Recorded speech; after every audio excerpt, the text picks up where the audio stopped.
kundi la Yanga.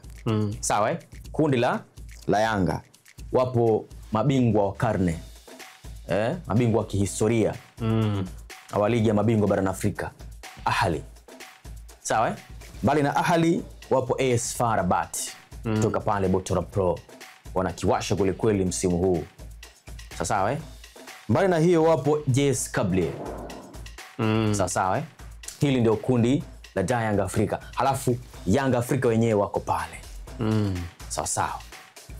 Kitu ambacho kitawatesa Yanga kwenye kundi lao ni saikolojia ambayo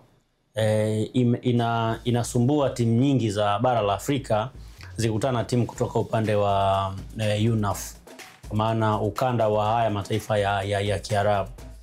Timu nyingi zinaamini kwamba ukutana na timu kutoka kwenye hayo mataifa ya Kiarabu kule lazima utafungwa. Yaani timu nyingi zinaamini hivi kwamba ni ngumu kwenda kupata alama 3 Nigeria, ni Algeria pale, ni ngumu kupata alama 3 ukiwa Morocco, ni ngumu kupata alama 3 ukiwa Misri, ni ngumu kupata alama 3 ukiwa Tunisia.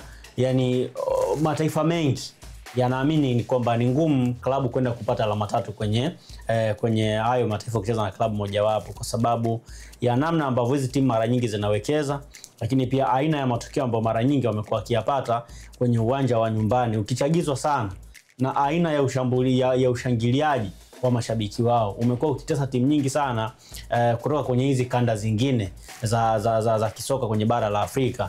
Kwa hiyo inaathiri sana timu nyingi kisaikolojia, kiasi kwamba kabla hata mechi zenyewe hazijachezwa watu wanaamini kabisa kwamba tayari tunaenda kufungwa. Kwa mfano ukiangalia msimu huu, watu wengi tayari wameitoa Yanga kwenye mashindano ya kimataifa kwamba haiwezi kwenda kufanya vizuri. Lakini ukiangalia kwenye kundi, Yanga inaingia kwenye hili kundi kama top 2 kwenye zile giant team. Kwa maana ametoka kwenye pot namba 2, Ahli ametoka pot namba 1, Yanga ametoka pot namba 2, FAR Rabat ametoka pot namba 3, alafu JS Kabylie ametoka pot namba 4.